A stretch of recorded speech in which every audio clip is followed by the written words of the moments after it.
You may all be seated.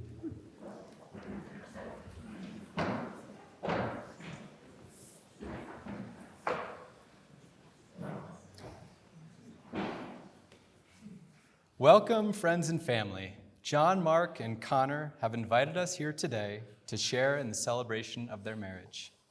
We come together not to mark the start of a relationship, but to recognize a bond that already exists. All of you are present today because you, in one way or another, have been a part of John, Mark, and Connor's lives. On behalf of the bride and groom, a hearty welcome to all. Today we witness a marriage between two high school sweethearts, a dashing parish football captain, and a spirited parish cheerleader. John Mark was parish class of 2011. Connor was parish class of 2012. John Mark passed Connor in the halls on his way to practice, and Connor cheered for John Mark's team as he rushed down the football field. They fawned over puppies and kittens, played video games late into the night, watched movies on Sunday afternoon, and had absolutely no idea that each other existed. So maybe high school sweethearts is a bit of a stretch, but not by that much. They did meet at parish. It just wasn't until the homecoming football game of 2019, after they had each graduated high school and college and graduate school. When they met, John Mark had just finished his master's in psychology from Harvard University, and Connor had just finished her graduate degree in clinical informatics from Texas Women's University. They're both driven and hardworking individuals, and they wanted to make sure that they finished their studies before making any long-term commitments.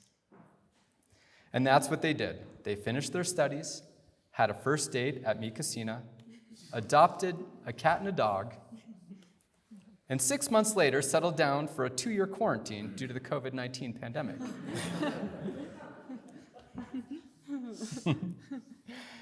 In that time, they've built a strong relationship with each other, stuck at home watching Star Wars and Harry Potter and Marvel movies, ordering from online menus and planning a wedding that seemed uncertain at every turn. Not because of them, of course. They also built strong relationships with each other's families. Bob and Ann just adore John Mark, which is good because Connor told me that John Mark's family likes her better than John Mark.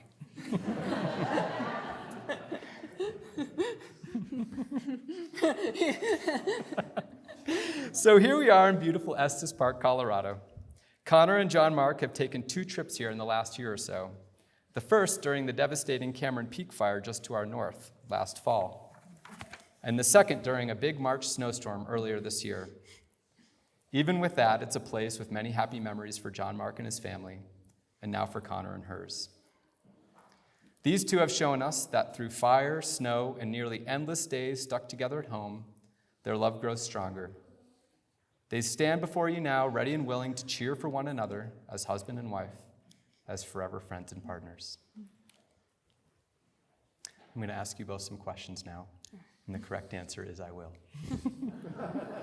What about I don't know? No, I'm kidding. Not kidding. Connor, will you take John Mark to be your husband, to live together in the covenant of marriage? Will you love him, comfort him, honor him, and keep him in sickness and in health, and forsaking all others, be faithful to him as long as you both shall live? I will. What do you think I was going to say?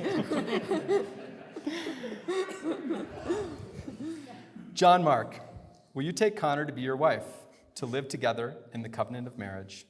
Will you love her, comfort her, honor her, and keep her in sickness and in health, and forsaking all others, be faithful to her as long as you both shall live? I will. Now a question for all of you. Will all of you witnessing these promises do all in your power to support Connor and John Mark in their marriage? If so, please answer, we will.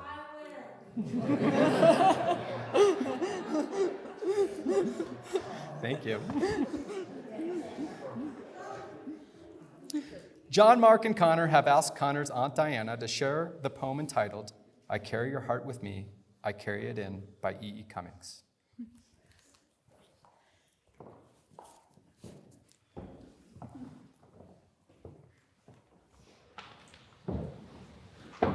carry your heart with me. I carry it in my heart. I am never without it. Anywhere I go, you go, my dear. And whatever is done by only me is your doing, my darling. I fear no fate, for you are my fate, my sweet. I want no world, for beautiful you are, my world, my true. And it's you are whatever a moon has always meant, and whatever a sun will always sing is you. Here is the deepest secret nobody knows. Here's the root of the root and the bud of the bud, and the sky of a tree called life, which grows higher than soul can hope or mind can hide. And this is the wonder that's keeping the stars apart. I carry you in my heart. I carry you in my heart. Thank you. Now, John, Mark, and Connor would like to invite Connor's cousin, Kristen Lomley, forward to read Harry Burns' classic line from When Harry Met Sally.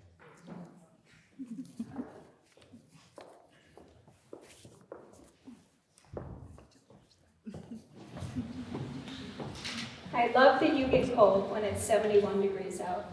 I love that it takes you an hour and a half to order a sandwich. I love that you get a little crinkle above your nose when you're looking at me like I'm nuts. I love that after I spend the day with you, I can still smell your perfume on my clothes. And I love that you're the last person I want to talk to before I go to sleep at night.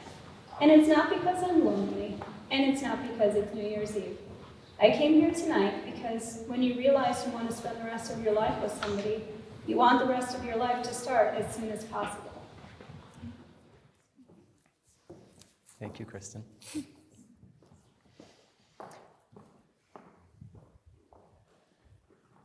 John, Mark, and Connor, the symbolic vows that you are about to make are a way of promising to one another that you will love and support each other from this day forward, through the good times and the bad. Look at one another and remember this moment in time.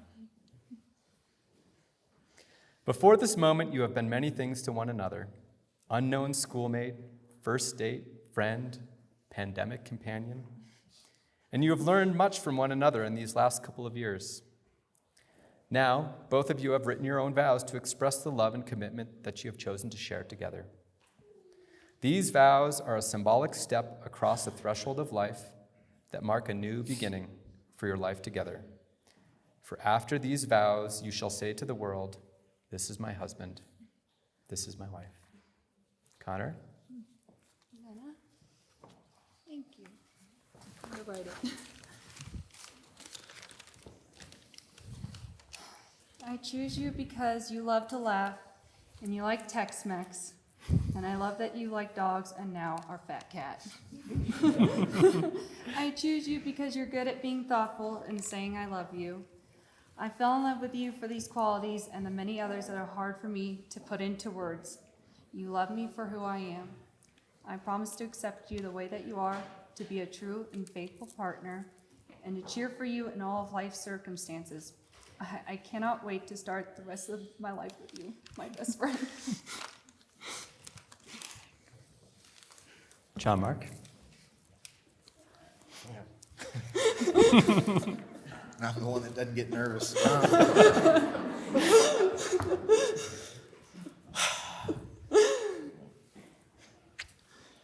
I drug you to the mountains during a fire. Sorry. I drug you to the mountains during a historic snowstorm. I'm sorry again. And now I've brought you here to the mountains to ask you to spend the rest of your life with me.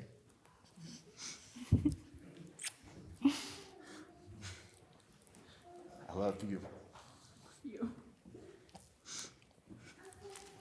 May I have the rings, please?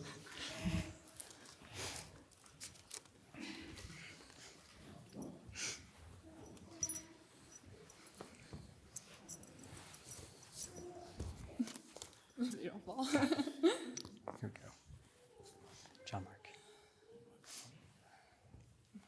John, Mark, please place this ring on Connor's finger and repeat after me. Connor, I give you this ring as a daily reminder of my love for you. Connor, I give you this ring as a daily reminder of my love for you. Connor, please place this ring on John Mark's finger and repeat after me. John Mark, I give you this ring as a daily reminder of my love for you. John Mark, I give you this ring as my daily reminder of my love for you. You have made your marriage vows to one another, witnessed by your friends and family. You have sealed your vows, so now you are husband and wife. John Mark, you may kiss your bride.